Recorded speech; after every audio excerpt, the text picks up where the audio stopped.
todos los asistentes, a los colegas de la testera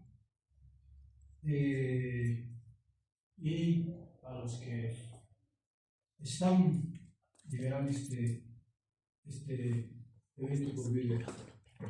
A ver, yo voy a hacer una exposición, la primera parte histórica de lo que han sido las reformas agrarias y los procesos de titulación. Yo me centraré en el proceso de la reforma agraria del 52 y vamos a decir las consecuencias y los efectos de la reforma agraria y sus problemas. Vamos a abarcar la reforma agraria del MNR y del MAS, porque el MAS no ha cambiado el modelo de reforma agraria. Seguimos en el esquema y en el modelo establecido en 1953. A ver, en Bolivia ha habido varias reformas agrarias, varias. Es muy difícil determinar las reformas agrarias ancestrales antes de la colonia. Pero conceptual y científicamente vamos a entender la reforma agraria como un proceso de transferencia de la propiedad de las tierras y de las aguas y de los recursos naturales de una clase y una nación a otra clase y a otra nación. Porque en esta universidad se ha manejado mucho el concepto de Danilo Paz, que dice que la reforma agraria es un cambio de estructuras. Esto no nos ha permitido avanzar. Ahora, una cosa puntual, yo voy a exponer, vamos a decir, los procesos con la intención de establecer algunos problemas de investigación científica, porque esa debe ser una de las funciones de este tipo de seminarios y, por supuesto, de las cátedras, ¿no?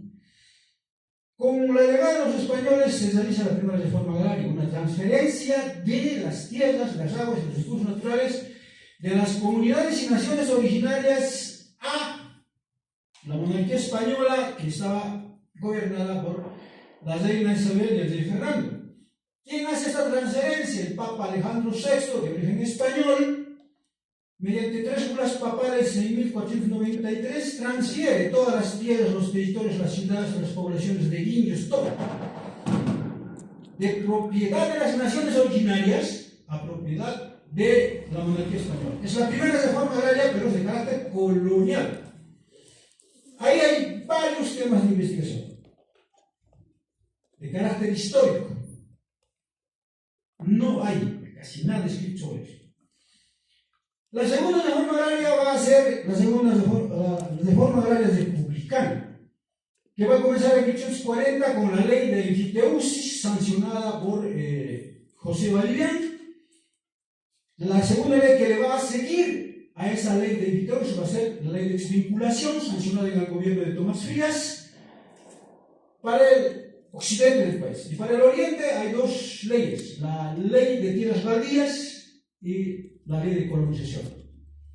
Estas 4 leyes republicanas, que están desde 1840 hasta 1900, van a ser los instrumentos jurídicos de la segunda reforma agraria en Bolivia, que va a ser un proceso de usurpación de las tierras comunitarias, fundamentalmente en Occidente y en Oriente, ¿no es cierto?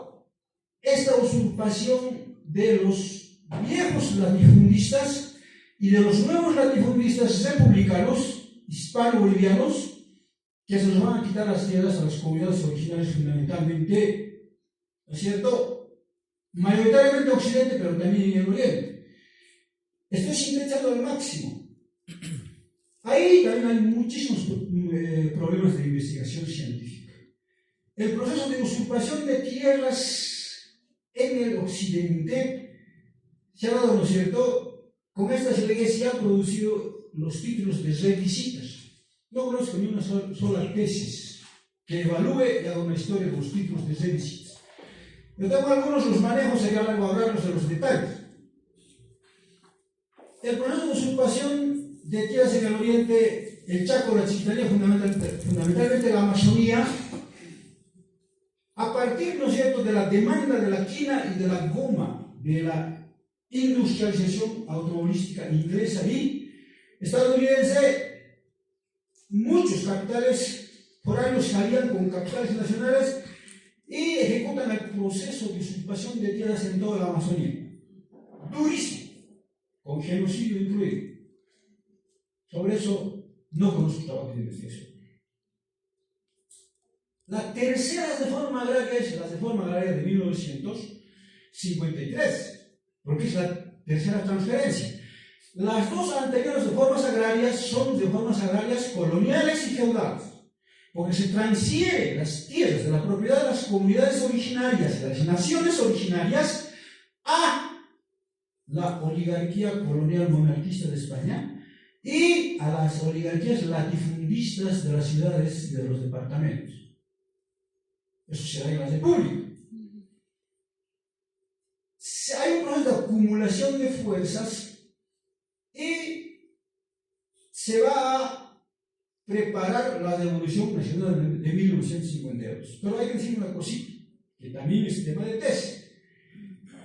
Una vez que la guerra federal y la guerra contra el colonialismo interno que llevan a cabo, ¿no es cierto?, aliados Pablo Zárate Vilca y José Manuel Pando, liberales y federales, los paseños a la cabeza de José Manuel Pando, y las naciones originarias comandadas por Pablo Zárate Vilca, buscando devolución de tierras, buscando libertad, y además Pablo Zárate Vilca pensaba hacer una república del Collasuy. No sé si alcanzaría a hablar de este problema del colonialismo interno, porque el tema es muy tiesista.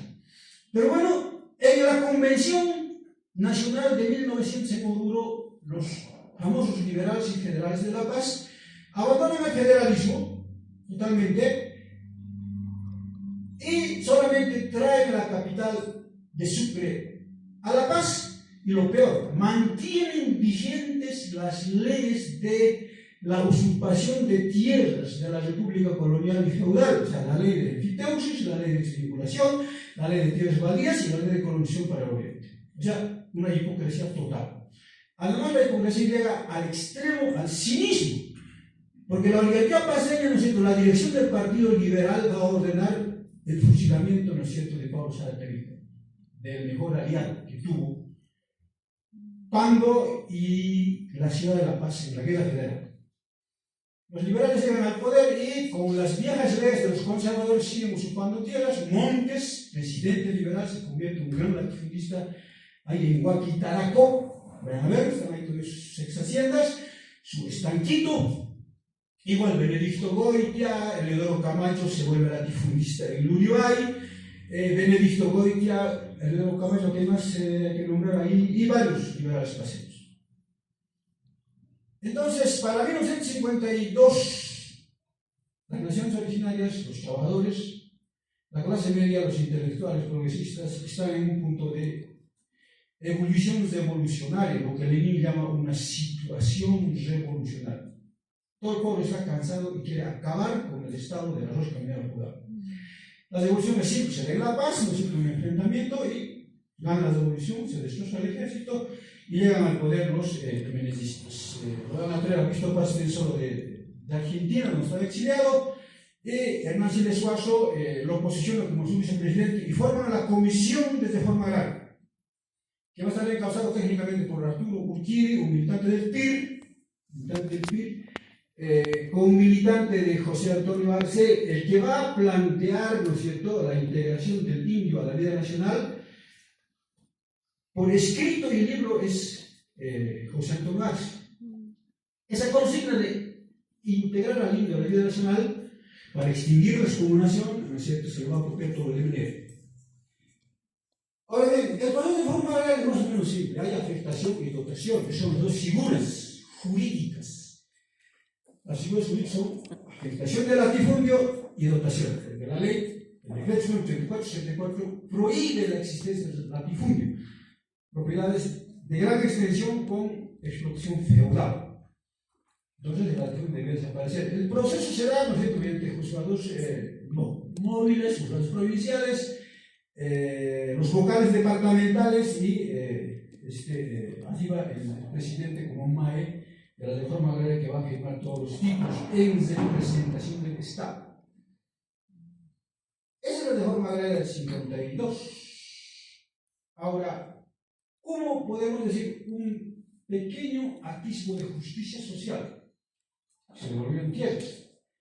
Pero el problema es grave porque los feministas no tuvieron visión.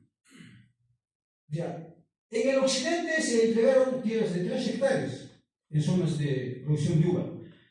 Se entregaron parcelas de 5 hectáreas en riberas del río y del lago y parcelas de 10 hectáreas en colinas, o sea, se entregaron minifundios. Los feministas no pensaron que después de una primera, segunda, tercera generación, eso se iba a convertir en minifundio atroz, como que es ahora. El occidente es una zona de minifundio, ojo, pero en las tierras tradicionalmente cultivadas. Pero es minifundio. Y el minifundio dio lugar a la pobreza y la pobreza dio lugar a la migración. Ahora, 2023, las comunidades están casi despobladas. Solo los viejitos que ya no pueden ir a ninguna parte están ahí. La producción de alimentos de los pequeños propietarios. Para el año 1990, entre el 80 y el 90, su aporte a la canasta familiar de alimentos era del 80%, 20% producción de los latifunios del Oriente e importación. Ahora, hoy día, con los datos del censo agropecuario, la producción de alimentos de los pequeños propietarios ha bajado del 80% hasta el 60%. O sea, hay una disminución, porque hay migración. Y hay minifundio y hay una gravísima escasez de agua. Ahora bien,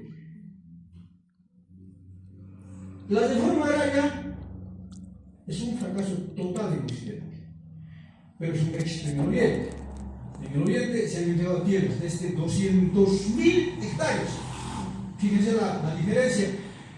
En el máximo y en el mínimo, en el Zango, fíjense, en el Zango, 200.000 hectáreas.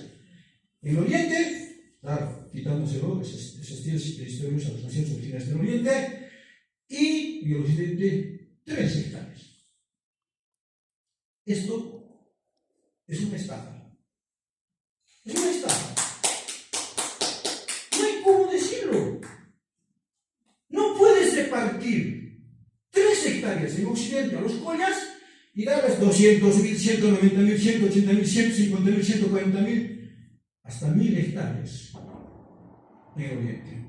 Esa es la hipocresía del dinero. Es un estafa. Y lo que he dicho en el Occidente es un fracaso, y lo repito, porque en el Occidente hay minifundio, pobreza y migración. En general, por tanto, la reforma agraria es un fracaso, para mí, total.